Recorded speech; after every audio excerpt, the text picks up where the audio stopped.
Grieg had his home here on the outskirts of Bergen. His home today looks exactly as it did when he lived here 90 years ago. It was here where he did much of his work, for he was inspired by the beautiful fjords, the mountains, and the forest. Grieg so loved his home that he asked to be buried here. Just below the house, near the water's edge, carved in the solid rock, is a crypt in which Edvard Grieg and his wife Nina are entombed.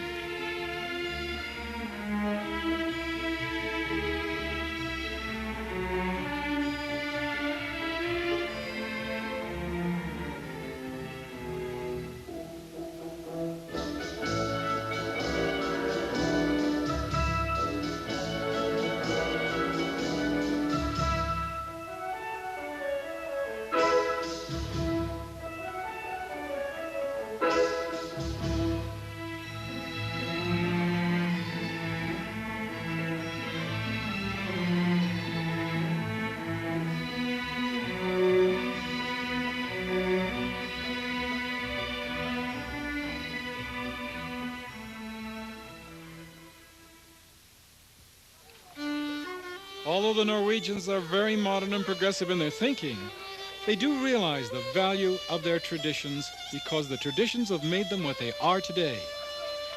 Many old world traditions prevail in the small communities, such as here in Voss, which is an hour-and-a-half's train ride from Bergen up in the mountains, where the youngsters are taking part in a mock wedding before their proud parents.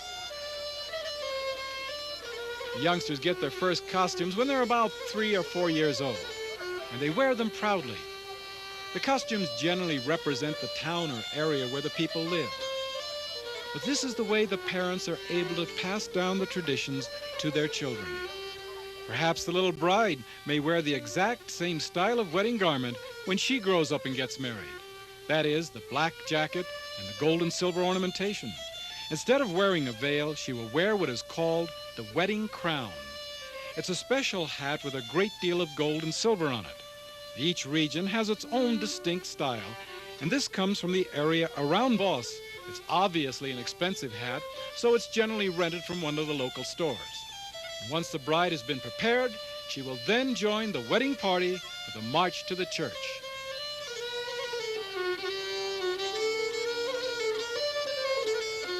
I spoke to these young people before the wedding. They told me that it really didn't make any difference to them whether they were married this way or with the white wedding gown. They said that they were doing this more out of the wishes of their parents. I felt that it was significant that these young people were sensitive enough to their parents' wishes to do this.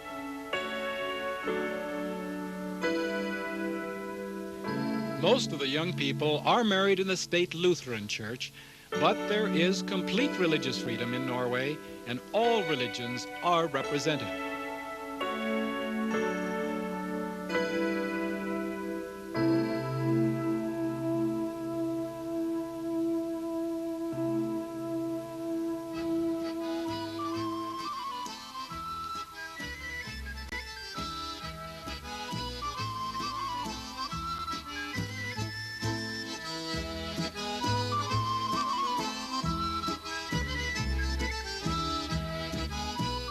Guests are served a traditional glass of cognac before entering the dining room for dinner.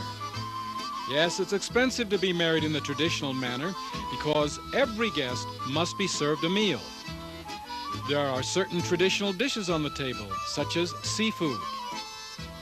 At the head table is the wedding cake that looks like a pile of donuts on top of each other, getting smaller at the top. And following dinner, the wedding party, together with all of the guests, will go to the reception hall and dance throughout the night.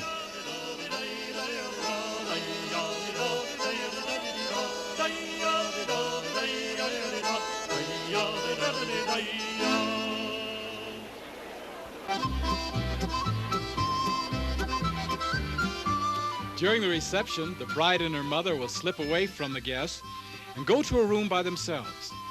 There, the mother will remove the wedding crown from her daughter's head and intricately braid her daughter's hair in a traditional manner. Then she will place on her daughter's head a hat that is a symbol of the married woman. Here, too, each region has its own unique style.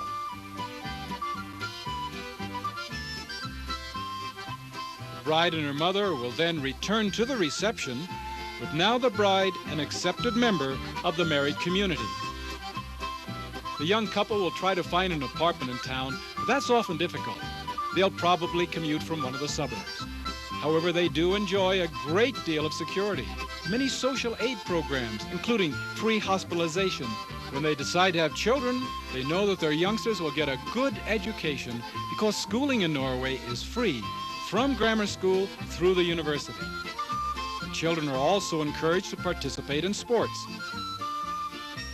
Even before the children can walk, the parents will take them out into the woods so that they too will develop that deep love for nature that the parents enjoy.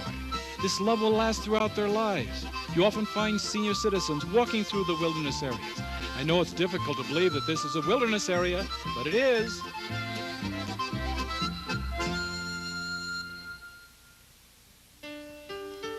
Well, in the winter, this is what you might expect to find. 10 to 20-foot snow drifts along the roadways. In some parts of the country, there's eternal snow, and you can go skiing all summer long. Then there are other areas, especially in the south along the coast, where you have the warm Gulf Stream effect, where you find very little snow. Snowmobiles are used mostly for carrying freight. Snowmobiling as a sport has been slow to develop. Instead, Norwegians would rather go cross-country skiing, and when the sun is warm, you'll find them skiing in their bathing suits. Yes, the Norwegians take every opportunity to get out to their mountain cabins and to enjoy the magnificent scenery. It's not uncommon to see a couple stopping their car along the road, taking a card table from the trunk, climbing up on a snowbank, putting that card table on a pile of rocks, sitting there, eating lunch, surrounded by snow. Why does anyone in his right mind want to sit on a pile of cold rocks and eat lunch? But the Norwegians will tell you, every season has its own quality, and the Norwegians love every season. As the springtime approaches, the snow begins to melt. In the month of March, the Norwegians go on what they call a spring vacation. For 1 week, much of the country closes down, and everyone goes away. After experiencing a Norwegian winter, well, you may expect to find that people would like to go southward to the warmer climate. But you know what most of them do? They go right back up to the mountains for one last week of skiing before the snow disappears. The schools sponsor tours to ski resorts with the teachers as chaperones, and everyone will have a delightful time together.